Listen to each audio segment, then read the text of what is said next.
Mga apo, ito lamang ang nag-iisa at orihinal na channel ng Lola Telang.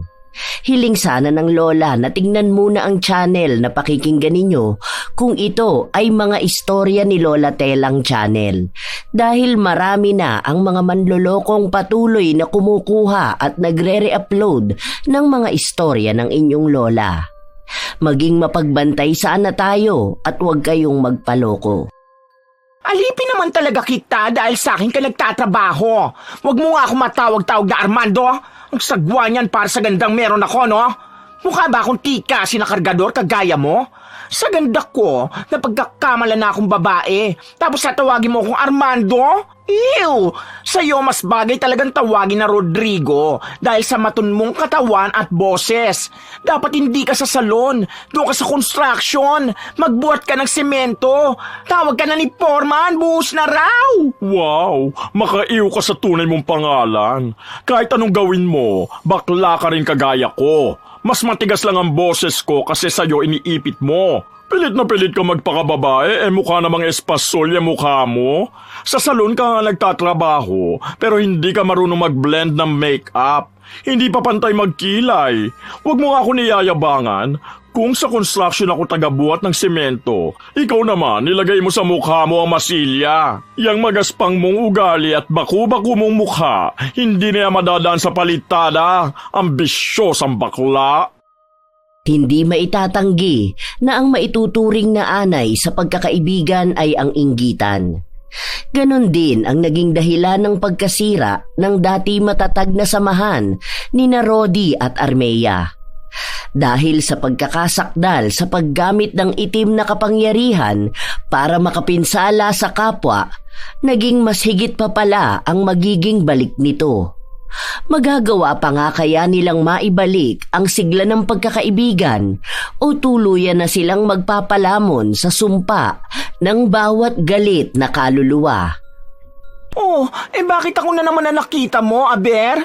Ako lang ba ang staff ng salon mo? Ang dami kayong mga baklitang narito, no? Lagi na lang ba akong akusado? 3 lang naman kasi kayong naka-duty. Ang sabi nung dalawa na una silang umalis kesa sayo.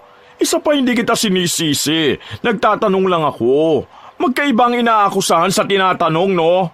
I don't care. Pinagbintangan mo pa rin ako. Mukha ba ako magnanakaw, ha? Sa ganda kong to, magiging magnanakaw lang? Hindi ko alam sa mga kasama ko, baka silang dalawang kumuha ng mga gamot sa pangreband para sa akin isisi.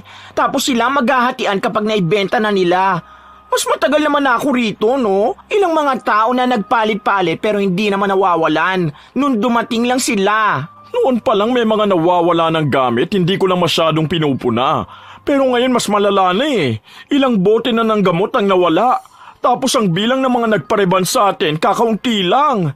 Basta, hindi ako yan. Magpakabit ka kasi ng CCTV para naman malaman mo kung ano nangyayari. Kung sino yung tsakang daga ang nangangalkal ng mga gamot dito sa salon. Nagpakabit na ako ng CCTV. Hinihintay ko lang na makita yung video. Sana lang mali ang hinala ko na ikaw yun. Dahil kahit na ayaw ko, aalisin kita sa trabaho. Ay Gora, wapak Kels. Kahit pa ngayon tanggalin mo na ako dito sa palugi mong salon, ayos lang sa akin. Kaya wala nagpupunta rito eh, kasi ang pangit ng service mo. Yung mga gamot na gamit, mga pa-expired na. Dinadaan na lang sa daldal ang mga customers para hindi magreklamo. Kahit ako, hindi ako pupunta sa ganito ka-cheap na salon, no? Pangit na nga ng serbisyo, ang pangit pa na may-ari. Makalis na nga. Hindi na lumingon pa si Armea kahit na nagsasalita pa ang kaibigan niya. Matagal na rin naman niyang gustong umalis sa trabaho niyang yun. Nagbabalak na rin kasi siyang magtayo ng sarili niyang salon. Tutal ay marami na rin siyang kaalaman. Iniisip niya na mas magaling pa siyang mamahala ng mga tao kaysa kay Rodi. Hindi kaagad umuwi ng bahay si Armea dahil pinuntahan niya ang isa pa nilang kaibigan na si Joji. Ang pangit niya maging boss. Akala mo hindi siya naging kaibigan eh. Porket ba nakaangat na sa buhay, bigla na lang gagas pang ang ugali? Labas na labas ang true colors ni bakla. Naku, ayan na naman kayo sa bangayan yung ganyan. Tapos magbabatiri naman kayo. Tingnan mo, nauna ka magpunta rito sa akin. Mamaya si Rodi naman na ang tatawag sa akin para magsabi ng mga hinanakit niya sa'yo. Ayusin nyo nga yan. Ang tatandaan nyo na kaya. Ay, Shala, mas matanda ka sa amin, remember? Huwag na nga natin pag-usapan ng edad. Ang problema rito ay ang ugali ni Rodrigo. Sus, Rodi na ni, mato naman. Mukhang pangkargador sa palengke ang katawan. Kaya kinatatakutan ng mga boylet kasi baka ma-headlock sila. Kakainis! Ako ang napipikon sa mga pinagsasasabi mo eh. Basta ako wala akong kinakampihan sa inyong dalawa. Pakikinggan ko parehas niyong opinyon. Tapos saka ko kayo kakausapin. Base sa tingin kong sino ang tama at mali, okay? Tatanungin kita, ikaw ba ang nagnakaw ng mga gamot sa salon? Hindi ko kumakampi pero yan ang tanong mo sa akin. Kahit kapkapan mo ko, wala ka makikitang gamot sa akin. Halika sa bahay ko, mangalkal ka. Kapag nakakita ka, sige ipakulong niyo ako. Oo, purita na baklita, Ketch. But never ako magiging kawatan. Hala, hindi kita pinagbibintangan. Tanong nga lang, di ba? Alam mo naman na nalulugi na ang salon ni Rodi. Malamang lahat yun magiging problema na niya. Kapag naubos na yung mga gamot tapos wala siyang kinikita, baka magsarado na siya ng tuluyan. Mawawala na kayo ng pagkakakitaan. Concerned ako sa inyong dalawa kasi nga kaibigan ko kayo. Kahit pa magsara sa pagkalugi ang salon niya, wala akong pakialam. Deserve niya yun, no? Masama naman talaga ang ugali niya. Ayaw mo lang aminin. Kasi nga, magaling siyang magmanipula ng tao. Akala mo nakakaawa siya, pero siya talaga ang totoong problema. Malaki ang mata mo, antik ko. Kaya imulat mo yan ang maunawaan mo sinasabi ko. Malaki rin ang noo mo, kaya siguro naman hindi hangin ang laman yan. Kung utak mo mag-e-extend hanggang sa lapad ng noo mo, mauunawaan mo kung bakit kanya pinaghihigpitan noon. Inggit ka mo siya sa akin kasi ako ang daming ganap. Hindi kasi pwede na palagi na lang ikaw ang pagbibigyan. Napapadalas ba naman kasi ang pagpapaalam mo sa kanya na mag-a-undertime ka? Alam mong trabaho yun, negosyo yun. Hindi naman pwede na porket kaibigan ka dapat exempted ka na sa lahat. Empleyado ka pa rin niya. Oh, akala ko ba hindi mo siya kinakampihan? Bakit ngayon parang ako ang may mali?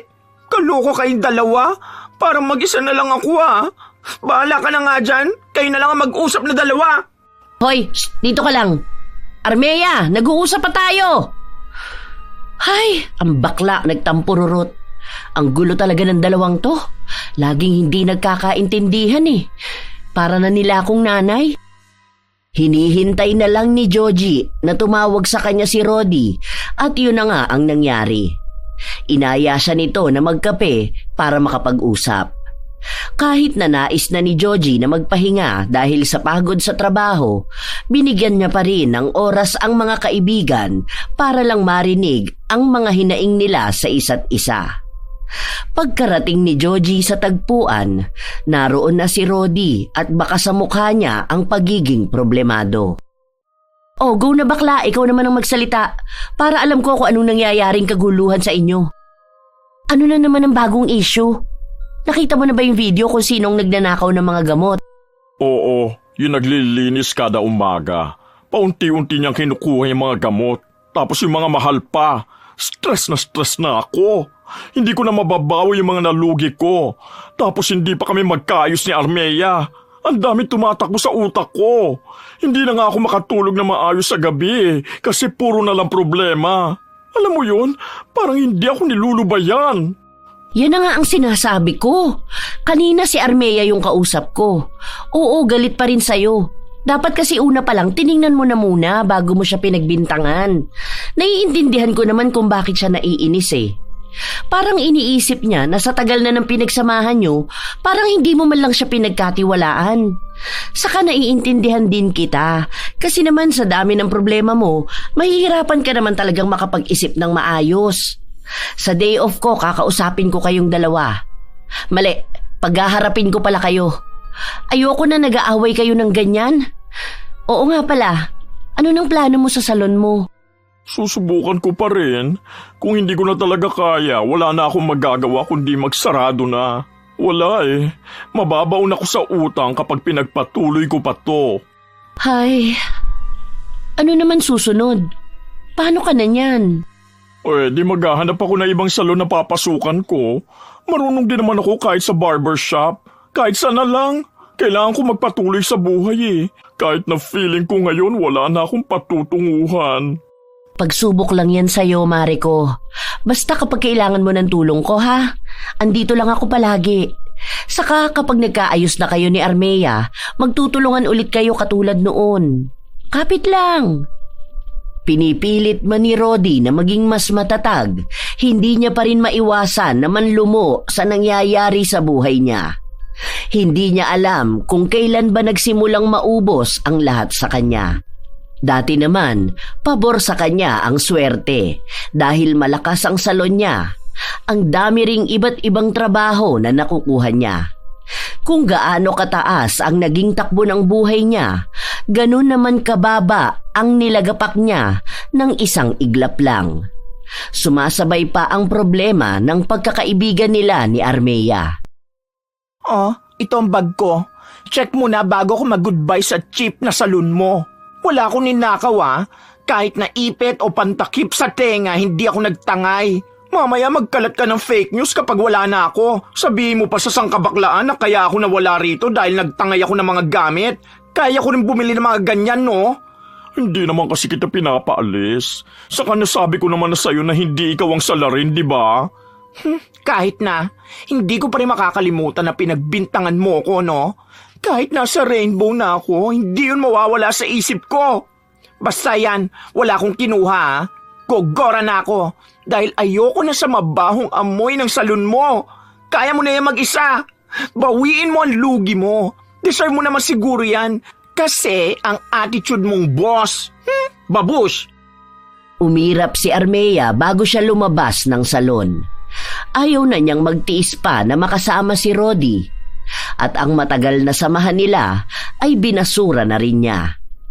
Sa paglipas ng mga araw, nabalitaan na lang ni Armea na nagsarado na ang salon na pag-aari ni Rodi. Hindi niya pa ulit ito nakakausap pero dama niya na mabigat ang loob nun dahil ang salon na yon ang simbolo ng pangarap niya. Kaya nang bumagsak yun, buong buhay na rin niya ang bumagsak. Walang naramdamang awa si Armea. Sa halip ay tuwang-tuwa pa siya. Deserve ni bakla. Ano? Ang yabang mo pa, ha?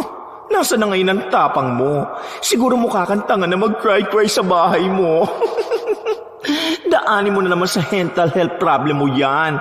Tapos papaawa na naman sa marami. Ang galing, Ganito pala yung epekto ng kulam na pinagawa ko sa kanya. Ang tagal din. 2 buwan bago umepekto ng tuluyan. Ngayong down na siya. Ako naman ang magiging rising star. Kabog! Nais na ni Armea na simulan ang mga susunod niyang hakbang. Matagal din ang naging paghihintay niya para tuluyang bumagsak si Rodi.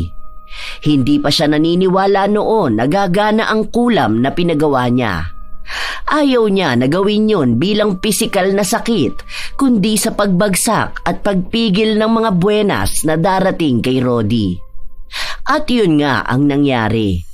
Maging sa kaisipan ni Rodi, umiipekto ang kulam. Dahil wala na siyang nakikitang pag-asa, nawawala na rin sa kaisipan niya ang pagkakaroon ng positibong pananaw. Yun naman talaga ang gusto ni Armea. Dahil para sa kanya, mas madarama ni Rodi ang galit at paghihiganti niya kung unti-unti niyang tatamaan ang pangarap at buhay nito. Ilang araw matapos na magsarado ang salon ni Rodi, kinuha naman yun ni Armea para siya na ang uupa. Hindi niya pa sinasabi sa lahat ang pagbubukas ng salon, bigla na lang itong nalaman ni Joji. So totoo, talagang magkakaroon ka ng salon sa mismong salon ni Rodi? Hoy, FYI auntie ko, wala na siyang salon dahil sarado na. Bakit? Hindi ba pwede yon? Business is a business of a business nga, di ba? Saka anong gusto mong ipatayo ko rito? Lugawan? Paresan? Malamang saan ba ako expert? Sa paghawak ng buhok at pagmi-makeup. Kaya salon pa rin ang itatayo ko. Hindi naman niya ito pag-aari, no? Saka magbabayad ako ng pwesto. Alam mo ba kung anong pinagdaraanan ngayon ni Rodi? Do you think may paki ako? Hindi na kami friends, no? Kung gusto mo rin, wag na rin tayo maging friends. Halatang hate mo na rin ako dahil sa plano kong business eh. Bawal na ba ako magnegosyo katulad ng kanya? Porkit nagsara ang kanya, dapat wag ko na rin sundin ang pangarap ko? Hindi yan ang sinabi ko. Ang dami mong dada. Ano ba yung lumalason sa utak mo, Armea? Hindi ka ganyan noon. Ganito na ako noon pa, hindi mo lang napapansin. Kasi mas nangingibabaw ang pagpapaawa ni Rodrigo. Go ka sa kanya kung siya ang kakampihan mo. Basta ako, itutuloy ko ang pangarap ko. Di titigil ang mundo dahil sa nalugi siya. Naging mas malala pa ang ugali ni Armea. Dahil kahit na sino na lang ay inaaway niya. Kahit ang mga tao na nag-aayos ng mga gamit niya para sa kanyang negosyo. Sa araw ng pagbubukas niya, doon lamang nalaman ni Rodi na siya pala ang bagong may-ari ng pwesto. Oh, anong ginagawa mo rito? Inggit ka na ba sa negosyo ko? Nalugi na kasi yung sayo, no? Hindi ko alam na ikaw palang may-ari niyan. Hindi mo naman sinabi sa akin. Eh bakit ko naman ichichika sa'yo? Sino ka ba sa inaakala mo? Baka ma-evil eye mo pa ang plano ko. Basta yan na yon. Natuloy na rin ang pangarap ko. Hindi na ako tauhan na lang ngayon. Ako na ang boss. Congrats kung ganon. Masaya ako na natupad na yung pangarap mo. Yan yung palagi mong kinikwento sa akin noon. Pero bakit naman diyan ka pa sa pwesto na yan? Alam mo naman kung gaano kahalaga sa akin yan. Paano kung nakabawi na ako at gusto kong bumalik sa pagsasalon? At bakit naman hindi? Sa dito ko gusto eh. Pumayag naman na may-ari. As if naman makakabawi ka pa. Kung sakali man, kahit na imposible, then umanap ka na ibang pwesto. Basta akin na to. Magiging isa na akong sikat na salon dito. Sige, okay lang. Baka hiring ka. Gusto ko sana mag-apply. Sige, sakto. Wala akong tagalinis dito sa salon. Hindi yan. Yung hahawak sa mga buhok. Marunong naman ako nun eh. Saka wala pa namang isang buwan simula nang tumigil ako. No, hindi ka hahawak ng buhok ng mga customer ko. Mamaya sabotahe mo pa ako, no? Tama na yung sa mga kalat ka lang. Kauri mo naman ang mga alikabok eh. Ano, papasok ka ba? Ibibigay ko na sa ibang posisyon.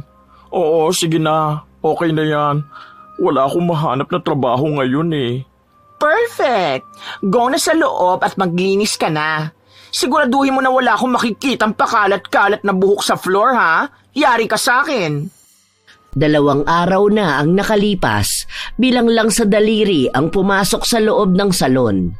At ang mababang serbisyo pa ang kinukuha nila. Dahil sa pag-aalala ni Armea na malulugi siya, gumawa siya ng ibang pakulo para pasukin sila ng mga tao. Pero wala ni isa ang gumana. Bakit naman? Bakit ba ayaw nila sa salon ko? Ang ganda na ng promo ko Ang mura na nga tapos quality pa ang service. Kasalanan mo to eh. Dinadala mo sa akin ang kamalasan ng buhay mo. Sana hindi na lang kita pinagtrabaho rito. Alam ko na malas ka. May balat ka siguro sa puwet, no? Hindi ako ang malas. Hindi ko naman hawak ang desisyon ng mga customer. Nakakapit na yata sa lupa ng pwesto na tong kamalasan na dala mo. Ano na ako niyan? Ayoko magsara ka agad. Kakainis.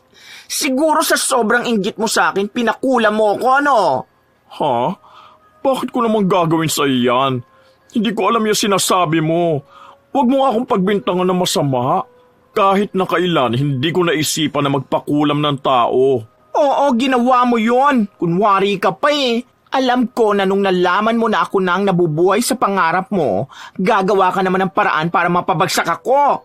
Anong klaseng ugali yan, ha? Totoo na mainggit ako at may tampo. Pero hindi yun sapat para gawin ko yung binibintang mo. Sumusobra ka na, ha? Ay, ako ba pala ngayon na sumusobra?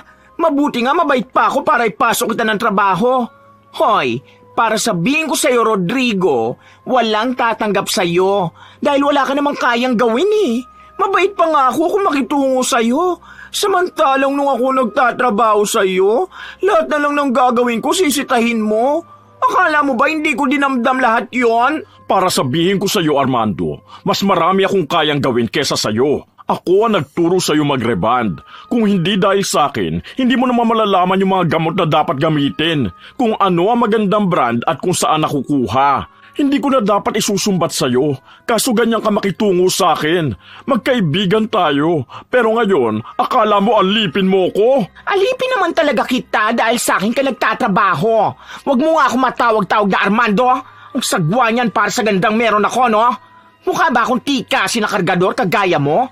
Sa ganda ko, napagkakamala na akong babae, tapos tatawagin mo akong Armando? Ew! Sa'yo mas bagay talagang tawagin na Rodrigo dahil sa matun mong katawan at boses. Dapat hindi ka sa salon, doon ka sa construction, magbuhat ka ng semento, tawag ka na ni Foreman, buhos na raw! Wow! Makaiw ka sa tunay mong pangalan. Kahit anong gawin mo, bakla ka rin kagaya ko. Mas matigas lang ang boses ko kasi sa'yo iniipit mo. Pilit na pilit ka magpakababae, mukha namang espasol yung mukha mo. Sa salon ka nga nagtatrabaho, pero hindi ka marunong mag-blend ng make-up. Hindi pa pantay magkilay. Huwag mo nga ako niyayabangan. Kung sa construction ako tagabuhat ng semento, ikaw naman nilagay mo sa mukha mo ang masilya. Yang magaspang mong ugali at baku-baku mong mukha, hindi na madadaan sa palitada. Ambisyosang bakla. Leche kang bakla ka? Lumayas ka na rito! Malas ka sa buhay, kaya pati ako minamalas sa'yo! Oo, aalis talaga ako. Malas ka rin naman sa buhay ko. Ang pangit ng eyeshadow mo. Mukha kang baklang clown sa McDo. Leche ka rin! Yun na ang naging simula ng paglala ng alitan ng dalawa. Hindi na rin nagtrabaho pa si Rodi sa salon ni Armea. Kahit napilit silang pagbatiin ni Joji, wala na silang pinapakinggan pang dalawa. Kahit naman ganon ang nangyayari, alam pa rin ni Armea na siya pa rin ang nagwagi sa buhay, lalo na at nasa ilalim pa rin ng kulam si Rodi. Hindi ito basta makakawala, kaya hindi na siya makakaahon pa sa kahirapan. Pero tila ba magkarugtong ang kaluluwa nila dahil pati siya ay nilapitan na ng kamalasan. Kahit na matao sa lugar nila, hindi pa rin nagkakaroon ng maayos na customer ang salon. Kahit na halos isang buwan na itong bukas, ni minsan ay hindi naging matunog. Hindi yon ang inaasahan ni Armea dahil bago niya ipakulam ang kaibigan, malakas ang pwesto na yon dahil malalayo ang mga kakumpetensya nilang salon. Ay, hanggang kailan ba magiging ganito katumal? Wala na akong staff. Mukhang mahihirapan pa ako magbayad sa kanila. Mas mababa na ngayon ng promo tapos wala pa rin pumapasok sa salon ko. Ang OA at nang-aarte naman ng mga tao na to. Kala mong baganda nila. Baka kasi yan ang problema. Baka hindi ang promo o ang mismong salon. Baka sa attitude mo. Di ka talaga suswertehin kung ganyan ka mag-isip sa mga tao at sa paligid mo. No, hindi pangit ang attitude ko. Bakit? Kapareho ba to ni Roddy? Rodi na naman. Ano bang ginawa sa'yo ni Bakla para maging ganyan ka? Te, ang tagal nyo nang hindi nag-uusap tapos lait ka pa rin ng lait sa kanya. Bukang bibig mo palagi eh. Kahit di mo na nakikita, naaalala mo pa. Baka naman mapanaginipan mo siya gabi-gabi. Tahimik na nga lumalaban yung tao. Anong tahimik lumalaban? Baka gumagawa na ng paraan para mag-isip kung paano ko mapapabagsak. Traidor pa naman yon. Alam mo, mga bata pa lang tayo, magkakakilala na tayo. Alam ko na kahit amoy ng mga utot nyo, no? Never yung gagawin ni Rodi. Bakit ba pa na yung pagtatanggol mo kay Roddy? Parehas ko kayong pinagtatanggol. Ayaw ko lang na ganito nakatagal ang alitan yung dalawa. Teka, naaamoy mo ba yun? Bakit para na namang amoy may nasusunog? Oo nga no, saan galing yun? Parang amoy plastic. Ay, naku! Yung salon mo bakla, mukhang nasusunog! Bilisan mo! Sabay na nagkagulo ang dalawa sa pagmamadali nilang pumasok sa loob ng salon. Pagpasok nila sa loob, makapal at maitim na ang usok. Walang ibang tao sa loob ng salon, kaya walang nakakita ng nangyayari. Pinilit na apulahin ng dalawa ang apoy, pero mas lalo lang nitong nilalamon ang mga kagamitan. Naapula lang ang sunog matapos na dumating ang mga bumbero. Nanlumo si Armea nang makita niyang malaki ang pinsalang nangyari sa kanyang salon. Ay, ang mamahal na mga gamit na yan. Para masayang lang.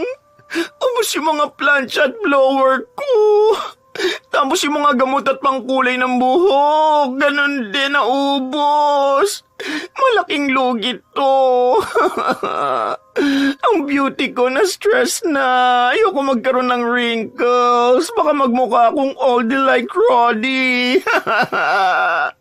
OMG! Ano ba? Wala ka nang ginawa kundi mag-inarte dyan. Ang dahilan daw ng pagkasunog ng salon mo, yung naiwan na plancha. Nag-overheat. Hay, ayan. Inuuna mo pa kasi ang buhay ni Roddy kesa sa salon mo. Ay oo, nakalimutan ko. Inayos ko kasi ang hair ko tapos nagyosi na ako sa labas. Ano ba naman to? Wala na ako magagawa. Kailangan ko magsara ng salon. Oh, baka mamaya sisihin mo na naman si Roddy ha? Wala siyang kinalaman sa katangahan mo. Yes, siya talaga ang sisisihin ko. Mamaya nag-pray siya na magkaroon ng kababalagan sa salon ko para malasin ako tulad niya.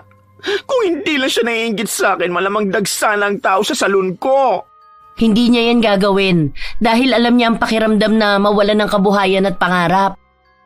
Gaga ka rin kasi. Nagtayo ka ng salon sa lugar kung saan nalugi ang dating may-ari eh. Malamang mamalasing ka talaga.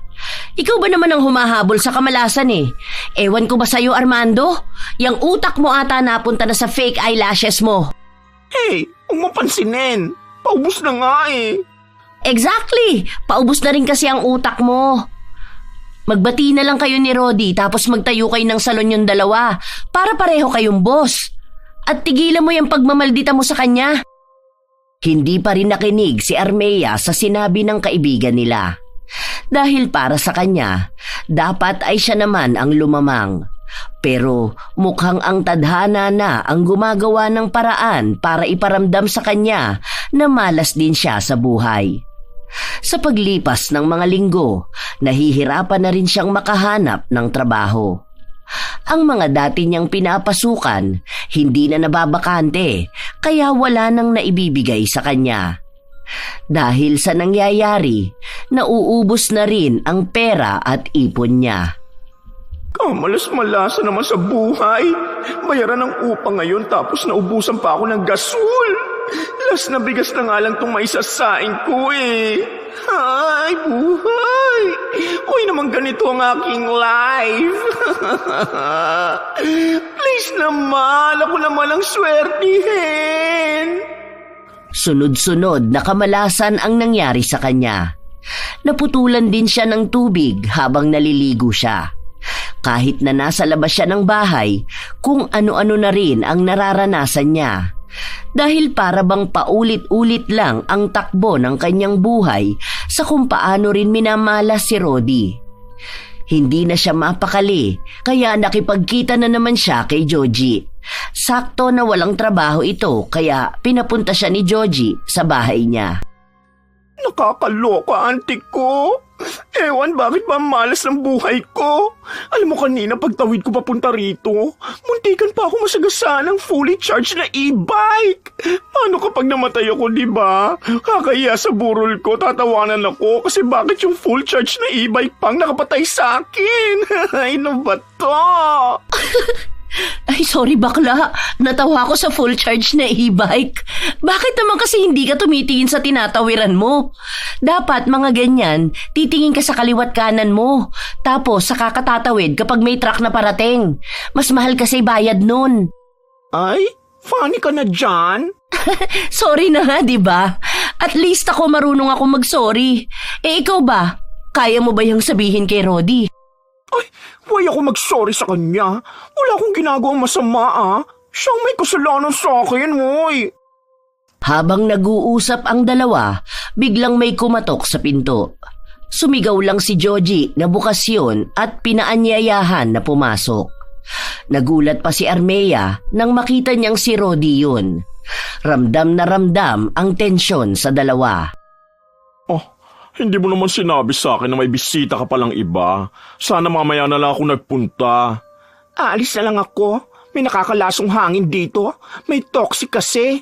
Wow, naamoy niya rin ang hiningan niya. Sige na, saka na tayo mag-usap. Bigay mo na yung galon mo. Nandiyan na yung magbubuhat ng tubig mo, oh. Teka lang, huwag kayong magtalo. Kaya ko nga kayo pinagsama rito para makapag-usap kayo. Ang tagal nyo nang hindi nagpapansinan Para kayong mga tanga. O ngayon natin pag-usapan yung mga hanas nyo sa buhay. Umupo ka na, Rodi. Wow, ano to? May free counseling? No, ayoko na magsalita at magpaliwanag. Wala naman na kami dapat pag-usapan We're not friends naman na, no? Ayoko na rin siya maging part ng life ko. Kamalasan lang ang hatid niyan sa akin. Aba, mas lalo naman ako. Inaayos ko na nga ang buhay ko ngayon. Magbabalik pa ako ng lason sa buhay ko. Oo, tigil na. Walang magsasalita sa inyo hanggat hindi ko tinatanong. Ang kukulit nyo, para kayong mga bata. Ano ba talaga ang plano mo, Armea? Magmamatigas ka ba? Oo, magmamatigas talaga ako. Kasi tigas ng boses niyang kaibigan mo. Oh, huwag ka na tumingin sa akin. Mas lalo naman ako. Hindi ko ipipilit ang sarili ko.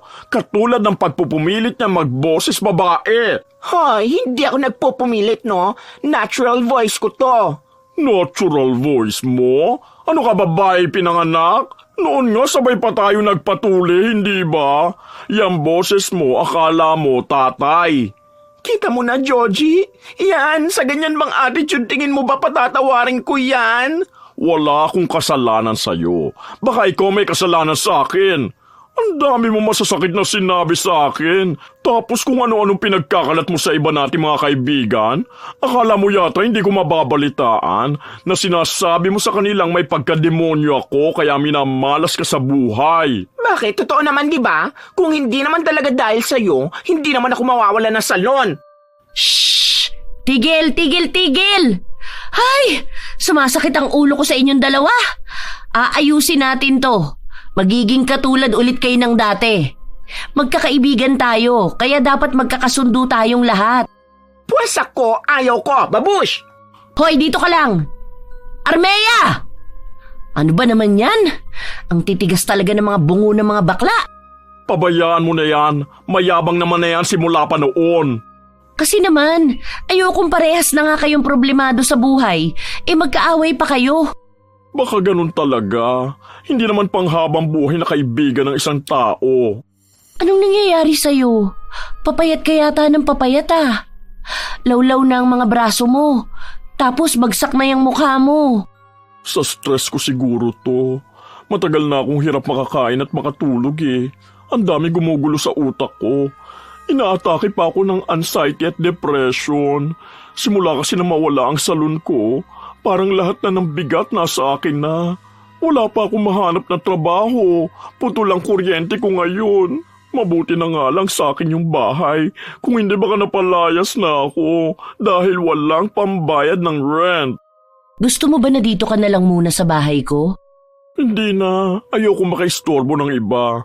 Kahit pa sabihin mo na kaibigan naman kita, iba pa rin kapag ako ang lalaban para sa buhay at pangarap ko. Pinipilit ko pa rin magpakatatag. Naghahanap ako ng ibang trabaho, wala lang talaga mapasukan. Minsan may discrimination Alam mo na, dahil bakla ako. Yung iba naman pani-interview, tatawag daw sila pero wala naman ako natatanggap. Naiisip ko nga na, bakit parang bigla naman yata ako naging ganito? Hindi ko alam kung malas ba tumatatawag o may karma akong pinagbabayaran. Basta kapag kailangan mo ng tulong, nandito lang ako palagi, ha? Alam ko na mahirap yung pinagdaraanan mo at kailangan talaga ng oras para malabanan mo yan. Dahan-dahan lang sa buhay. Kung may bakante sa trabaho ko, sasabihan ko kayo ni Armea. Sana naman wag na rin kayo mag-away. Salamat. Hindi ko alam kung magbabati pa kami. Hintayin na lang siguro natin na dumating ang panahon para magkaayos kaming dalawa. Habang nag-uusap ang dalawa, si Armea naman ay nakikinig lang pala sa likod ng pinto. May halong tuwa ang nararamdaman niya dahil kahit na paano ay mas lamang pa rin ng kamalasan si Rodi. Dahil apektado lahat sa kanya, pati ang isipan niya. Hindi pa rin siya makakahanap ng maayos na trabaho, lalo na kung madalas siyang tuliro. Nang araw na yon, naisipan ni Armea na puntahan ang mangkukulam na hiningian niya ng tulong. Gusto niyang malaman ang estado ni Rodi, kung pwede pa bang mabago yon pagdating ng panahon. At sinabi sa kanya na mawawala lang ang bisa ng kulam kung magpapagamot mismo si Rodi sa isang albularyo. Alam naman ni Armea na hindi yun gagawin ng dati niyang kaibigan dahil malayo ang paniniwala nito sa mga mahika. Ilang linggo na ang lumipas, wala pa ring makuhang trabaho si Armea. Hindi siya pinagbibigyan ng mga kakilala niya na mamasukan sa salon. Hanggang sa dumating na naman ang panibagong kalbaryo sa buhay niya. Ayoko na, bakla! Magsasanla dapat ako ng cellphone ko tapos bigla naman ako na hold up. Ano ba to? Wala na akong makain. Sabi ko naman sa'yo, papautangin na lang kita eh. Taas ng pride mo. Ayoko magmukhang mahina gaya ni Rodi. Hanggang ngayon, puro ka Rodi. Oh, baka isisi mo na naman sa kanya kaya ka na hold up. Talaga, hawang-hawa na ako sa kamalasan niya sa buhay. Kakainis naman. Ito, papautangin kita. Bayaran mo ako kapag nakapagtrabaho ka na. Oo nga pala, next week pumunta ka sa cafe. May hiring kami ng 2 staff. Ipinasok ko na kayo ni Rodi 8 a.m. ha. Casual na suot lang. Pakitali mo rin yung buhok mo. Bakit pati si Rodi? Kasi kailangan niya rin ng trabaho. Parehas kayong nagugutuman at may mga dapat na mabayaran. Ilabas nyo na lang ang away nyo, trabaho na lang ng trabaho. Kung ayaw nyo magbate, bahala kayo. Basta tutulungan ko kayo makabawi sa buhay nyo. Lunukin nyo yung mga pride nyo, ha? Kahit na nais ni Armea na tumanggi, kinuha niya pa rin ang magandang oportunidad na magkaroon ulit ng trabaho. May mga pinagkakautangan din siya na kailangan niyang bayaran. 1 buwan na lang, palalayasin na siya sa inuupahan niyang bahay. Nang dumating ang araw na magsisimula na sila sa trabaho, hindi nagkibuan ang dalawa.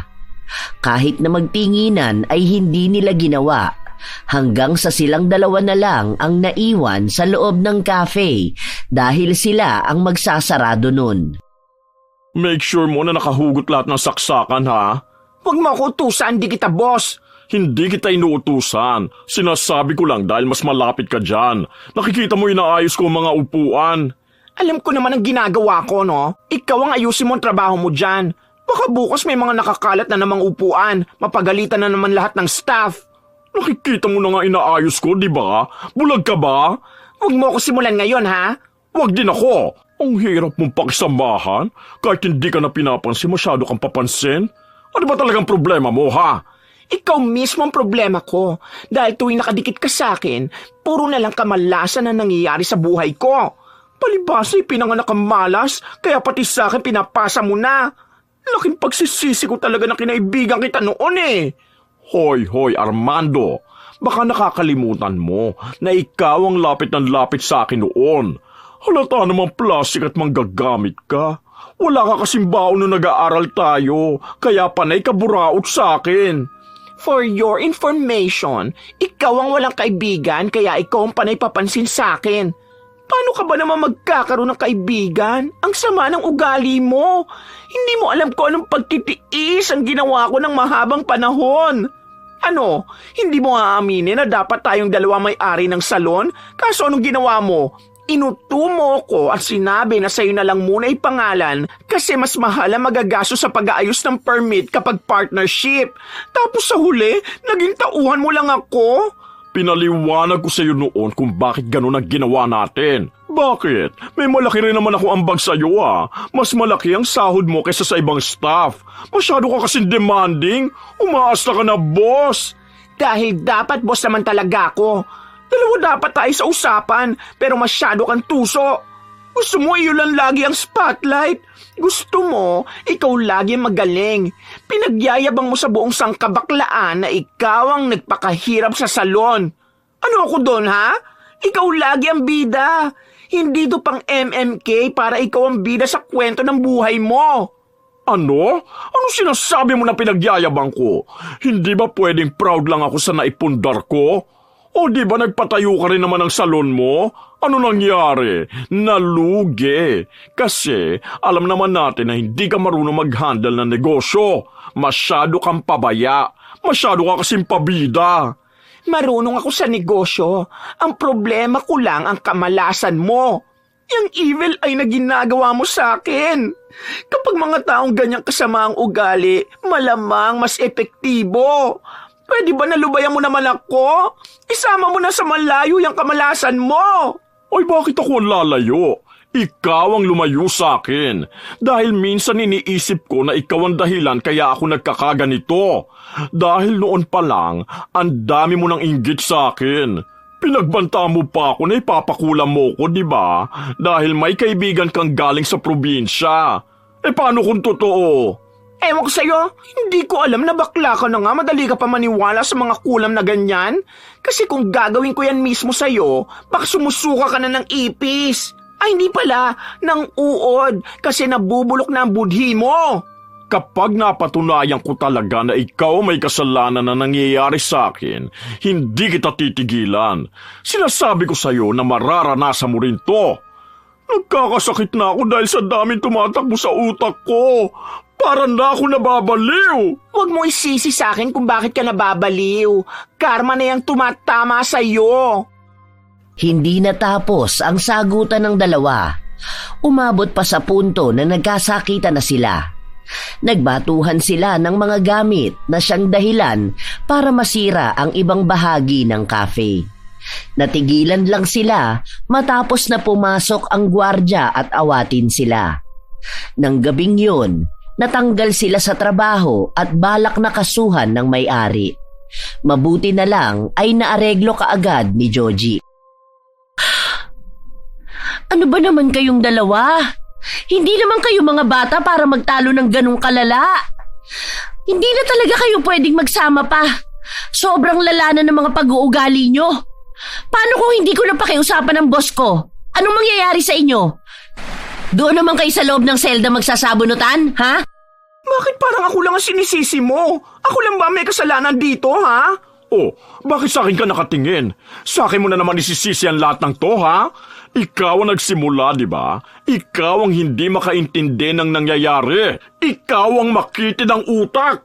Tama na! Tigil na! Awa na lang sa mga sarili nyo. Hirap na nga kayo makahanap ng trabaho. Ano pang ginawa nyo? Namerwisyo pa kayo. Ako pa ang magbabayad ng mga nasira nyo. Kasi di ba wala naman kayong pambayad. Nakakahiya pa dahil ako nagpasok sa inyo. Ayaw pa nga ng boss ko nung una, pero pinakiusapan ko. Hiyang-hiya na ako sa kanila. Mahiya naman din kayo. Ayan si Rodi ang mahiya. Dapat kasi hindi mo na yung pinapunta sa trabaho na yun eh. Hinayaan mo na lang yung mamatay sa gutom. Aba, ikaw dapat ang hindi inihahalubilo sa mga matitinong tao. Tama na sinabi! Tumigil na kayo! Pagod na akong pag-ayusin kayong dalawa. Hindi na kayo natuto sa mga nangyayari sa inyo. Bahala na kayo sa buhay nyo. Hindi ko na kayo pagbabatiin pa. Kausapin nyo na lang ako kapag kailangan nyo ako. Pero hindi ko na ipipilit ang sarili ko na magkaayos pa kayo. Friendship over na kung friendship over. Umalis ang dalawa na may samaan pa rin ng loob sa isa't isa. Bumalik sila sa dati nilang buhay. May nakukuha silang trabaho, pero hindi nagtatagal ay nagkakaroon ng problema kaya natatanggal sila. Dumating din ang balita kay Armea na nasa ospital ang kanyang ama at kailangan nila ng pera para sa operasyon nito. Wala naman siyang maipadala dahil kahit sarili niya, hindi niya mabuhay. Dumating na rin sa punto na nagkakaroon na rin siya ng problema sa kanyang pag-iisip, katulad ni Rodi. Para bang pakiramdam niya ay wala na silang pagkakaiba. Para matapos na ang problema niya, dumulog siya sa isang albularyo. Doon niya nalaman na ang nararanasan niya ay ang balikkulam. Maaari daw yung mangyari kung ang mangkukulam na nilapitan niya ay wala masyadong kakayahan sa pangungulam. Mas lalong nakaramdam ng galit si Armea. Kahit na siya naman ang may kasalanan, si Rodi pa rin ang sinisi niya. Gusto niyang magpagamot sa albularyo pero sinabi sa kanya na wala itong magagawa. Maaari lang din mawala ang bagay na yon sa kanya kung maunang mawala ang sakinulam niya. Walang ibang pagpipilian si Armea. Kung gusto niyang makawala sa sumpa, kailangan munang mawala ang kay Rodi. Wisit talaga. Bakit sa akin pa ito napunta? Dapat kay Rodi na lang lahat eh. Kaya ko nga siya pinakulang para maranasan naman niya maghirap. Hindi yung pati ako nahihirapan. Simula pa lang noon, siya na ang may kasalanan ng lahat. Malas siya! Malas! Kainis! Hindi napansin ni Armea na habang nagsasalita siya, naririnig na pala siya ni Joji. Napadaan doon ang kaibigan nila para magdala ng bigas para sa kanilang dalawa ni Rodi. Nabigla na lang si Armea nang marinig niya ang tunog ng pagbagsak ng bigas sa sahig. Ay, kabayang bundat! Ano ba naman yan, Joji? Bakit hindi ka man lang kumatok muna? Nakakagulat ka naman. Akala ko pinasok na ako ng mga masasamang elemento dito sa bahay ko. Ano bang need mo sa akin, Mare ko? Totoo ba ang narinig kong sinabi mo? Pinakula mo si Rodi? Ha? Ikaw may mga naririnig kang di ko naririnig. Ano ba yung binibintang mo sa akin? Nagagaya ka na kay Rodi. Huwag ganyan, Mare ko. Bad yan, alam mo yan. Hindi ako nagkakamali. Anong ginagawa mo, Armea? Bakit? Bakit kailangan mo yung gawin sa kaibigan natin? Ay, ewan ko. Hindi ko alam yung sinasabi mo. Ay, makaligo na nga, taalis pa ako. Hahanap ako ng pagkukunan ng pera. Ikaw maglinis ka nga ng tenga mo. Sige na, umuwi ka na. Thanks dito sa bigas. Malaking tulong to para di agad ako mamatay. Nag-uusap pa tayong dalawa. Huwag mo nang ikaila. Dinig na dinig ko. Pinakula mo si Rodi. Nag-iisip ka pa ba ng tama, ha? Gaano ba kalala ang ginawa niya sa'yo? Ano? Huwag mo na itanggi dahil dinig na dinig ko.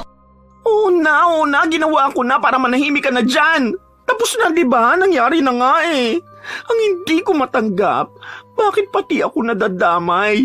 Pati ako minamalas. Nawala naman na rin lahat sa akin, di ba? Tapos patong-patong na problema. Hindi lang sa akin, pati na rin sa pamilya ko. Ngayon nagagalit sila sa bahay dahil wala man lang ako maitulong. Lalo nilang pinamumukha sa akin na wala akong kwentang tao. Bakit mo nga ginawa? Dahil galit ako sa kanya. Masama ang loob ko sa mga nangyayari sa buhay niya. Aaminin ko na inggit ako sa kanya. Kasi nakuha niya na yung pangarap niya habang ako nagpapakahirap pa rin para magkaroon ng sariling pangarap. Hindi ba valid yon? Masama ang ginawa mo. Kaibigan mo siya eh. Dapat kung anong pag-angat niya, masaya ka. Hindi yung ikaw pa mismo ang magiging dahilan para bumagsak siya. Tayong tatlo ang dapat na maging supporter ng bawat isa. Hindi yung tayo ang mangungunang magalit. Sinasabi mo lang yan kasi pareho kayo nakaranas ng tagumpay. Samantalang ako naiwan ako sa ilalim. Umangat kayong dalawa eh. Anong gusto mong isipin ko ha? Para ako naging anino sa kanya. Nung una naman oo, masaya ako para sa kanya. Pero habang tumatagal kasi, parang lagi na lang sa kanya pumapabor ang lahat. Siya na lang lagi ang swerte. Gusto ko rin namang maranasan yung nararanasan niya. At yung pagpapakulam na lang sa kanyang naisip mong paraan. Alam mo ba kung anong malaking epekto nun sa kanya? Nagkaroon ng problema sa buhay yung tao. Hanggang ngayon, kino-question niya pa rin ang sarili niya. Nagdududa na siya sa kakayahan niya. Pati mabuhay, wala na siyang gana. Bakit? Ganun na rin naman ang nangyayari sa akin Minalas din naman ako dahil sa balikkulam na yan. Nawalan ako ng kabuhayan, nalugi sa negosyong una kong tinayo. Walang makain, ilang beses na ako pinapalayas dito sa paupahan, may sakit ang tatay ko. Ano? Pati naman ako nagdududa na sa sarili ko eh. Hindi lang siya. Yan kasi ang problema eh. Kapag si Rodi, sa kanya na lang lahat ng simpatsya. Akala ko ba wala kang kinakampihan? Kung alam mo lang kung paano kita ipagtanggol kay Rodi kapag siya naman ang nagsasabi ng masama tungkol sa'yo. Ngayon, hindi ko na alam. Kasi ikaw na ang pumili niyan eh. Hindi na tadhana yung sumubok sa katatagan mo, kundi yan ang paglapit mo sa itim na kapangyarihan. Hindi ko akalain na aabot sa ganito ang alitan ninyong dalawa. Ikaw ang nagsimula. Sa'yo nagsimula lahat yan. Kaya alam kong ikaw lang din ang tatapos niyan. Gagawa ko ng paraan para matapos yung problema ko. Pero yan si Rodi, hindi ko hahayaang mas mauuna na naman siyang makaangat kesa sa akin. Alam mo, Armea, sa ganyang ginagawa mo, hindi malabong maiwan kang nakalubog. Sa takot mong malamangan, nanghila ka ng tao sa kadiliman. Sana balang araw mapagtanto mo rin na mali ka. Hindi lang basta mapagtanto, sana matanggap mo rin na ikaw ang may mali. Hindi yung lahat na lang isisisi mo sa ibang tao. Kahit pa maayos na ipinaliwanag ni Joji ang mga salita na yon, mali pa rin ang naging pagtanggap ni Armea. Si Rodi pa rin ang sinisisi niya kung bakit pati si Joji ay masama na rin ang tingin sa kanya. Wala na siyang kapayapaan sa utak at sa puso. Napupuno na ng galit. Sa paglipas ng mga araw, hindi pa rin nalalaman ni Rodi ang pangkukulam na ginawa niya. Alam niya rin naman na hindi yun basta sasabihin ni Joji. Sa bawat linggo na lumipas, pahirap ng pahirap ang buhay ni Armea. Hindi na siya makausad. May nakukuha man siyang pagkakakitaan, masyadong maliit yun at hindi siya kayang buhayin. Dahil sa kakulangan niya sa pera, dumating ang araw na talagang pinalayas na siya sa inuupahan niya. Hoy, huwag mo namang ihagis sa mga damit ko. Dahan-dahan lang, baka masira mo ang mga gamit ko. Ang tagal na nito sa akin at ang mahal na mga to ha. Palibasa ang buhala ka, kaya hindi ka makapagsuot ng ganito. Nakikisuyo na nga lang ako na kahit hanggang sa susunod na buwan. Dahil may nakita na akong bagong trabaho na papasukan. Swapang mo talaga, tababoy! Mas lalong nagalit ang may-ari ng bahay at inihagis palalo ang mga damit niya sa kalsada. Wala nang matitirhan pa si Armea. Ayaw naman siyang tanggapin ng mga malalapit niyang kamag-anak. Ang iba nilang nakikilalang bagong kaibigan, hindi rin siya matulungan. 2 tao na lang ang pwede niyang malapitan, sina Joji at si Rodi. Pero dahil mataas ang pride niya, ipinangako niya sa sarili niya na kahit kailan ay hindi siya hihingi ng tulong kay Rodi. Mas gugustuhin niya pang mabuhay sa kalsada kaysa ang makiusap sa taong kinagagalitan niya. Habang naghihila ng gamit si Armea para puntahan ang bahay ng kaibigan niya, may grupo ng mga kalalakihan na laking kalye ang nanggulo sa kanya. Kinuha ang karamihan ng gamit niya at sinaktan din siya. Parang awa niyo na, tama na. Ang dami ko na sugat sa katawan. Ang face ko, wag. Mahal ang pagpapagawa ko sa ilong ko. Ano ba? Matagal bago tinigilan ng mga kalalakihan si Armea na bugbugin. Pinagtawanan at kinutya pa siya ng mga ito dahil sa pagiging bakla niya. Hindi na rin niya napigilan na maging emosyonal, lalo na at pakiramdam niya ay wala na talaga siyang pag-asa. Hindi na maaayos pa ang buhay niya at hindi na siya makakawala sa kamalasan. Kahit na anong pilit niya, nilalapitan pa rin siya ng mga masasamang bagay na nangyayari sa kanya. Nakaupo lang siya sa isang gilid habang umiiyak. Ilang sandali pa, nadaanan siya ni Rodi. Yun na lang ulit ang muli nilang pagkikita makalipas ang ilang buwan. Mas naging mukhang matanda na si Rodi dahil sa stress na naranasan niya. Mas nangayayat ito at parabang namumutla. Malalalim ang mga mata dahil na rin sa puyat. Gabi-gabi ba naman siyang hindi pinapatulog ng mga problema niya? Inaya ni Rodi si Armea na tumuloy muna sa bahay niya. Noong una ay tumanggi pa si Armea, pero wala na siyang nagawa dahil wala naman siyang ibang mapupuntahan. Ninakawan din siya ng mga kalalakihan, pati ang cellphone niya ay natangay. Tumawag na ako kay Georgie. Ang sabi ko kunin ka na lang niya rito. Alam ko naman na ayaw mo ako makasama kasi ayoko rin naman. Baka mamaya dito pa tayo magkagulo. Okay. Ano ba kasi nangyari sa'yo? Hindi ka ba pwedeng umuwi doon sa bahay mo? Pinalayas nga ako, di ba? Ay, hindi ko naman alam. Bakit parang kasalanan ko pa kung pinalayas ka? Tanong ka kasi ng tanong. Ayan na, sinabi ko na. Masaya ka na siguro, no? Sa lansangan na ako titira. Mahirap na ako. Mas mahirap pa sa daga. Sana maging happy ka. Pagpaparty ka pa, ako na ang talunan. Ikaw na naman si Darna na bida ng taon. Saan mo ba nakukuha yung mga pinagsasabi mo? May sarili akong problema kinakaharap, no? Tingin mo ba isipin ko pa maging masaya sa mga ganyang kamalasan? Ako mismo, lubog na rin ako. Gabi-gabi akong dinadalaw ng kung anong isipin. Ang gulo ng utak ko! Ang gulo ng buhay ko! Ano naman pakialam ko? Yun na nga eh. Ano rin bang pakialam ko sa'yo? Ano na? Nasaan na si Georgie? Ayoko na magstay dito, no? Baka mamaya pagyabang mo pa sa ibang taong pinatuloy mo ko.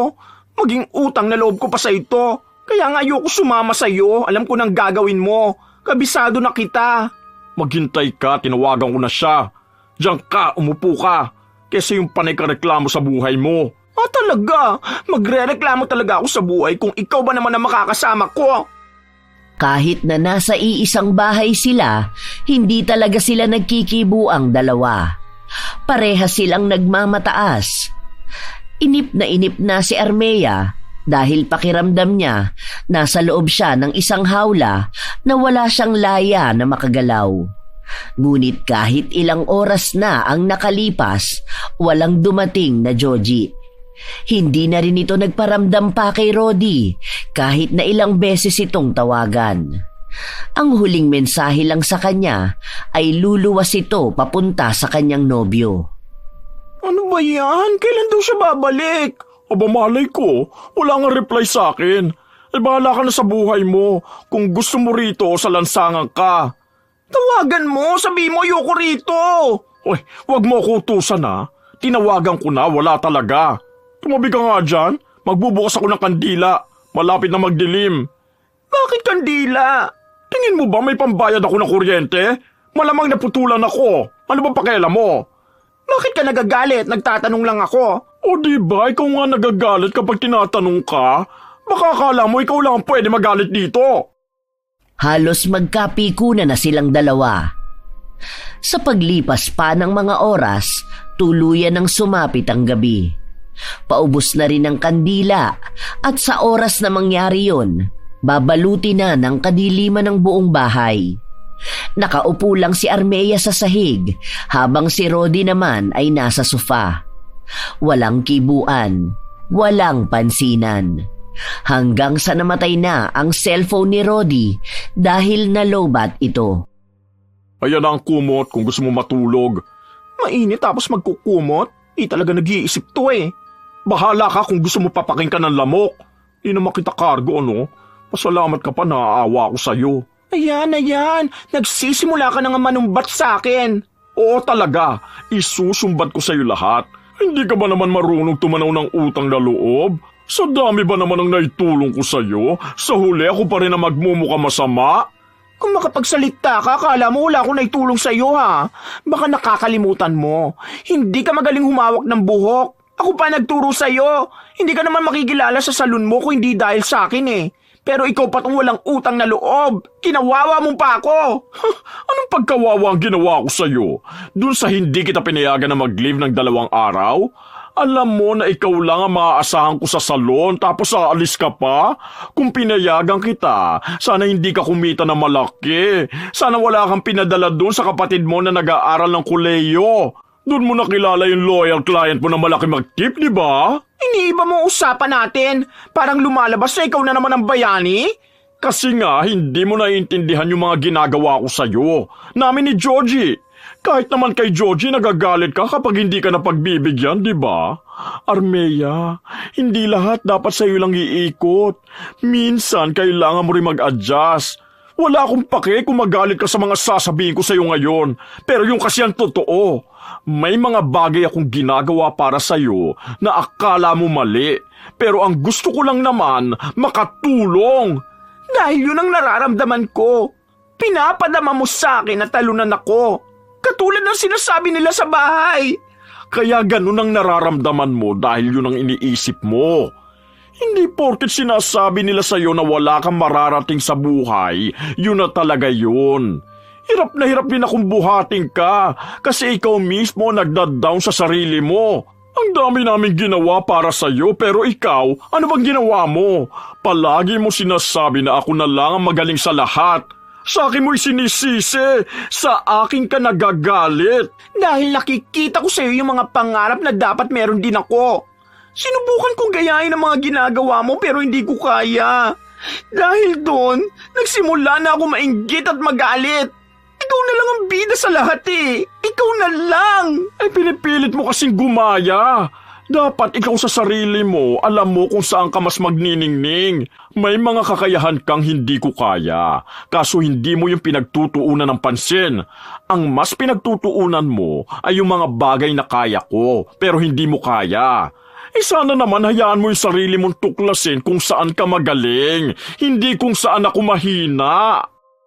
Hindi ka agad nagsalita si Armea. Para bang sa mga salitang sinabi ni Rodi, wala na siyang maibabato pa. Harap-harapan na sa kanyang isinampal ang pagkakamali niya. Hindi niya alam kung tatanggapin niya ba yon para maitama ang lahat ng pagkakamali niya o hahayaan pa rin ang galit niya ang mas mangibabaw. Nabalot ng katahimikan ng buong paligid. Wala sa kanila ang nagsalita. Pareha silang hindi makatulog. Binabagabag sila ng mga boses sa utak nilang hindi makawala. Kung inaantok ka na, matulog ka na. Mamaya na ako kapag nakaya ko na makatulog. Sa mga ganitong oras, ang dami tumatakbo talaga sa utak ko. Kasing dilim ng paligid na to ang buhay ko. Sorry. Ha? May sinasabi ka ba? Sabi ko sorry. Oh, bakit ka nagagalit? Kasi naiinis ako sa iyo. Naiinis ako sa sarili ko. Naiinis ako sa lahat ng bagay. Sorry din. Alam kong marami talaga akong pagkakamali sa iyo. Hindi ko lang alam kung paano hihingi ng tawad kasi akala ko okay lang yun. Kasi magkaibigan naman tayo eh. Tama ka nga. May mga paghihigpit ako sa iyo noon kahit naman hindi halata. May inggit din ako sa iyo. Kasi ikaw nakakapagliwaliw ka sa buhay mo. Sorry na kung may lihim din akong inggit. May ginawa akong masama sa iyo. Hindi kita masisisi kung mahihirapan kang patawarin ako. Dahil alam kong over talaga ang ginawa ko. Sorry. Umabot sa puntong ipinakulam pa kita. Kaya ka nagkakaganyan. Kaya nalugi ang negosyo mo dahil pinaritwalan kita. Na walang kapayapaan sa buhay mo at mawawala lahat ng pinaghirapan mo at haharangin din yung mga blessings mo na meron ka. Sorry na. Hindi naman totoo ang kulam na yan. Totoo yun. Alam ko na hindi ka naniniwala dyan pero ako mismo nakikipag-usap sa mangkukulam. Kilala ko siya, dati pa sa probinsya namin, marami na siya nakulam. Kaya yun, bigla ko naisip na ipakulam ka. Para naman maghirap ka sa buhay. Akala ko kasi magiging masaya ako kapag nakita kita naghihirap eh. Oh, hindi ka pa ba masaya? Mas mahirap pa ako kesa sa inaakala mo. Hindi lang sa pera ang kahirapan ko ngayon, pati na rin sa pag-iisip. Paano ko magiging masaya kung pati ako naghihirap? Mas malala pa yung kamalasang bumalik sa akin. Hindi na rin ako pinatahimik sa mga pinaggagawa ko. Sobrang hirap pala. Hindi na rin ako naging masaya simula nung gawin ko yun sa'yo. Nung dinala kita sa kadiliman, pati ako dinala ko rin sarili ko. Hindi ako makakalaya hanggang hindi ka rin lumalaya. Kaya patawarin mo na ako. Sorry. Sorry. Muling nabalot ng katahimikan ng paligid. Unti-unti nilang pinagninilayan ang mga pangyayari sa buhay nila. Ang mga pagkakamali sa bawat isa at ang pagtanggap at pagpapatawad. Tunay nga na pareha silang naiwan sa kadiliman. Magkatali ang kaluluwa nila simula pa noong mga bata pa lang sila. Ang daming alaala na bumalik sa kanila, mula sa masasaya hanggang sa mga nalampasan nilang away. Itong nangyayari na sa kanila marahil ang pinakamabigat na pagsubok sa pagkakaibigan nila. Ilang sandali pa, parehas silang naging emosyonal. Walang boses na umiiyak, pero ramdam sa madilim na paligid ang mga luhang nakatago. Tumigil ka nga dyan, kakasinghot. Baka mamaya kaya pala madilim kasi nasa loob na ako ng ilong mo. Mas malaki pa nga ang ilong mo, no? Baka pati ang sopa na kinauupuan mo nasa loob na ng ilong mo. Shh! Iti ko muna yung bibig mo, baho, may surot. Ugali mo yan na amoy mo. Pero umuto talaga ako. Ang hirap na pigilan eh. Ano, pipigilan ko ang iyak ko? Pati ba naman utot ko? Isingan mo na rin yan. Kanina ka pa sumisinghot dyan. Baka lunukin mo pa yung sipon mo. Kadiri ka talaga. Nagsimula na silang makaramdam ng kaginhawaan sa kanilang dibdib matapos silang magtawanan. Ang tagal na atang panahon nang huli nilang marinig ang halakhakan na yon. Yun bang tunay na tawanan na galing sa masaya nilang puso? Nagkaroon ng kapatawaran sa isa't isa at pati na rin sa kanilang mga sarili. Kinabukasan, nagising sila sa pagkatok ni Joji. May dala itong pagkain para sa kanila. O ano, nagsabunutan ba kayo kagabi? Untikan na. Hindi ko lang ginawa kasi ang lagkit ng buhok niya si Rodrigo. Baka mabaho yan. Hoy, mabango kaya tong buhok ko. Kapal mo ah. Pasalamat ka hindi kita pinatulan. Baka madagdagan pa yung pasa mo sa mukha. Buti na lang hindi natamaan ang ilong mo, no? Tumalsik siguro ang silikon niyan. Makikita muli ang pagiging pangu mo. Hindi ako pangu, no? Semi-natural tong ilong ko. So, ano yung bit-bit mo, auntie ko? Wow, pizza! Ganante naman. Aba, siguro kaya ka nandilibre kasi may dilig ka kagabi, no? Nanlalaman ka na naman, ha? Baliw kayo. Dahilan ko lang na nasa bahay ako ng jowa ko. Balak na sana kitang sunduin kahapon eh. Kaso naisip ko na mas maganda siguro kung makakapag-usap kayong dalawa ng mas maayos, di ba? Para matapos na yung mga hanas nyo sa life. Ano, effective ba? Mukha nga. Ay, mamaya na yan. Kanina pa kami nagugutom ni Kambal Malas ko. Kambal malas. Buisit ka. Natawa naman ako sa sinabi mo. Tara na nga. Ay, oo nga pala. Ano nang balak mo niyan, Armando? Paano raw mawawala yung kulam? Malamang sa albularyo. May kakilala ako. Doon na lang tayo lumapit. Magaling yon. Dami mong kakilala ha. Siguro nung unang panahon isa ka na sa nasunog kasi isa kang bad witch. Pretty witch. Hindi naman ako ng kulam, no? Ako lang ang nagpakulam. Oo na, sige na. Kumain na kayo para magkaroon kayo ng lakas ng loob mag-away. Libre ko yan. Hayaan nyo na kapag ako naman ang inaway nyo, isusumbat ko yan sa inyo. Not now, but soon. Katulad ng naging usapan nila, nagpunta sila sa albularyo na siyang gagamot kay Rodi. Sinabi ni Armea ang lahat ng mga bagay na pinagawa niya sa mangkukulam. Mukhang tama nga siya sa sinabi na magaling na albularyo yun dahil nagawa niyang labanan ang mangkukulam. Ilang linggo din ang lumipas na balitaan ni Armea na namatay na ang mangkukulam. Hindi niya alam kung ano ba ang dahilan. Kung dahil ba ito sa pakikipaglaban sa albularyo o dahil sa iba pang kadahilanan. Habang lumilipas ang mga linggo, unti-unti na rin silang gumiginhawa. Nagsimula yon sa kanilang kaisipan hanggang sa kanila mismong pagkatao. Nagsimula silang bumawi. Mahirap noong una dahil kailangan nilang magsimula ulit. Pero sa pagkakataon na yon ay hindi na nila hinayaan na iisa lang ang maghihirap dahil para mas mabilis nilang maabot ang pangarap nila ay sama-sama sila, tulong-tulong na gumagawa. Halos 1 taon din silang nagsikap hanggang sa muli silang nakapagpatayo ng bagong salon. 2 na sila na may-ari. Walang makakalamang, walang maiiwan. Nice! Talagang 2 sila sa ribbon cutting, ah! Congrats, mga bakla! Proud na proud ako sa inyong 2. Mahal na mahal ko kayo. Kakatuwa na makitang maayos na ulit kayo.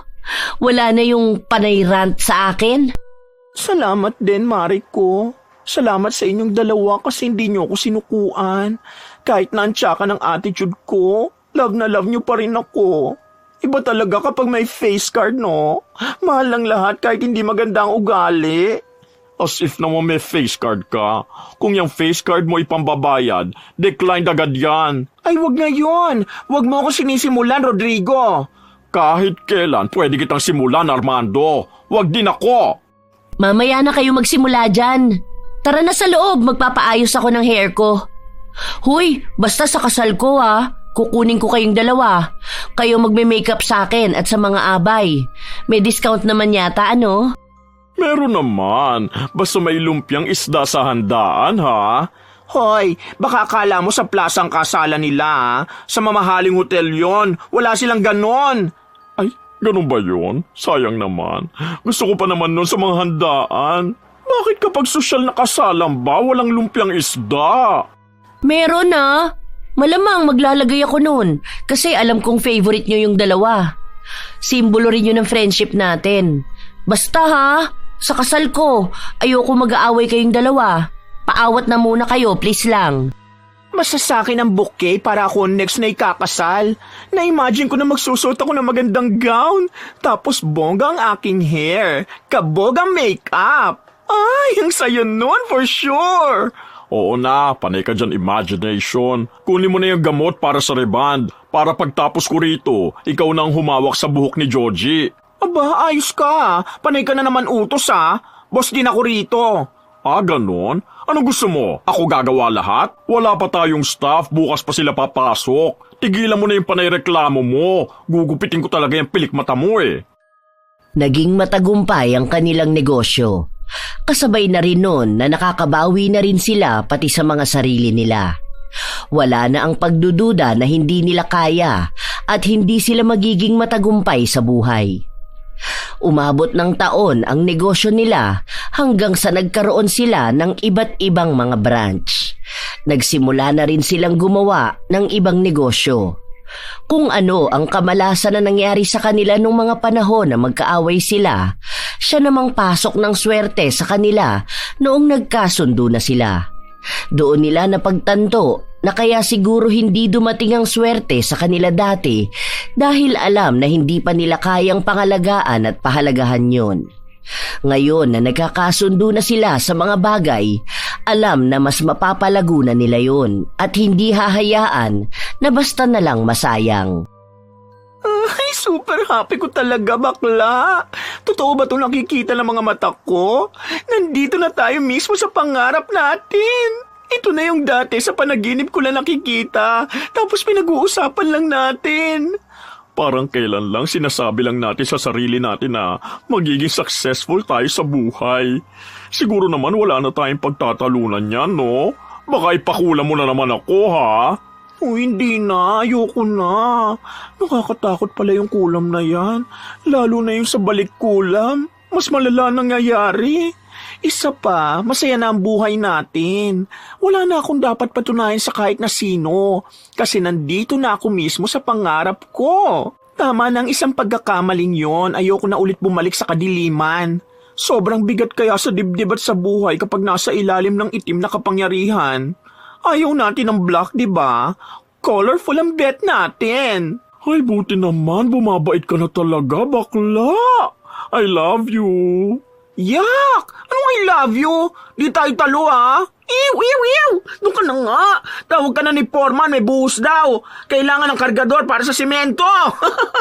Halika na, kasama ka rin doon. Tawag ka ni Foreman. Nasa mukha mo masilya. May mga pagkakataon na minsan hindi nila napipigilan na magkaroon ng pagtatalo. Pero hindi naman yun lumalala dahil mas nangingibabaw pa rin ang pagbabago nila at ang mas malawak na pangunawa. Sabay pa rin nilang sinusubaybayan ang buhay ng isa't isa. Kung may madadapa man sa kanila, may isa na tutulong para tumayo.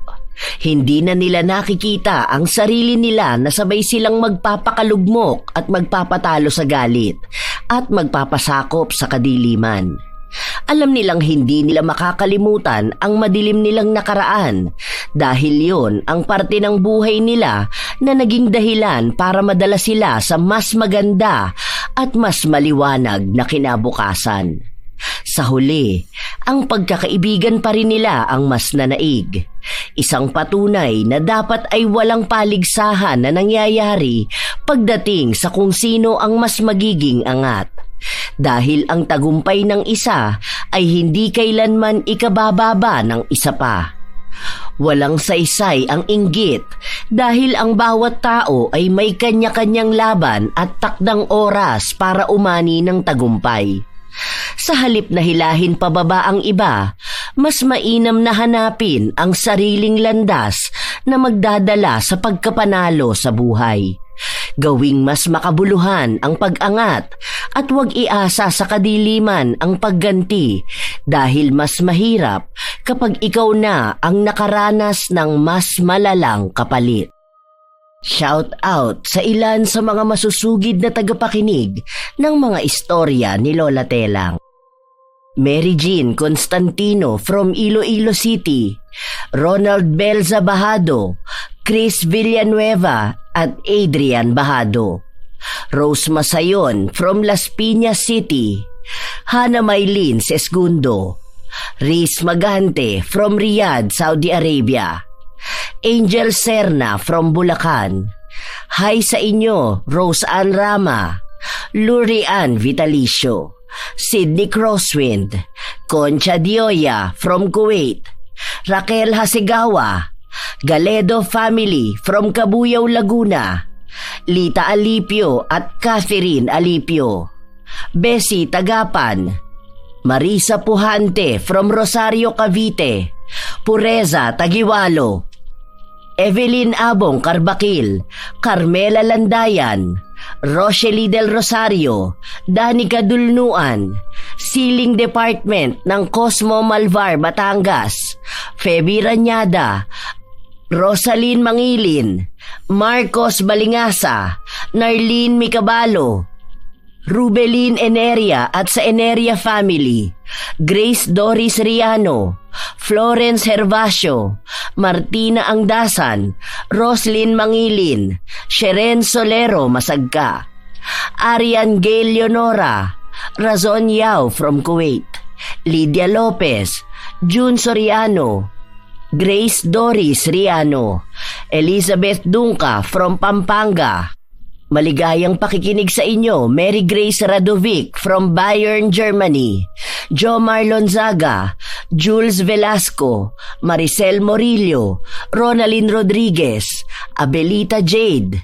Happy birthday kay Jimmy Bong Garcia sa August 2 mula sa mahal na nanay niya na si Aurora Garcia from Cabulusan, Laguna. At belated happy birthday naman kay Elvira Malakas. Hi sa inyo, Juvie Mendaza, Cheryl Bronyosa, Elizabeth Hardenil, Jen Gaspar, Leonisa Cobo, Veronica Caspillo, Jennifer Deginon, Eileen Santiago, Jordan May, Eneria family, especially kay Runalyn Eneria, get well soon, Gami Ramos, Roy Lacandalo, Rosalina Bugayong, Clarissa Telo, Josefina Fuelias from Pasig City, Thesa Ganial, Cassandra Cory, Lorraine Honson, Marinette Mangrag, Iza Bianca Taroza, Sherlyn Joseco, Mel Pasyente, Ella May Pepito ng Iloilo City, kay Jonel Beniza at sa asawa niyang si Aizem Angares. Kumusta kayo, Jonel Beniza at sa asawa niyang si Aizem Angares mula Flores, Pio Duran, Albay. At shout out din sa inyo, mga gabi ni Tia Inday, ang sabi ni Nanay Cora, mga lihim ni Lola Telang 33, gabing kasama si Lola Telang 22. Mga channel na walang sawa at walang konsensya na nagda-download ng mga video mula sa mga istorya ni Lola Telang Channel. Mga gumagamit ng panloloko at ng mga pinaghirapan ng iba para pagkakitaan. Tandaan nyo, lahat ng ating mga ginagawa, masama man o mabuti, ay siguradong may balik. Ito ang inyong Lola Telang at maraming salamat sa pakikinig nyo, mga apo.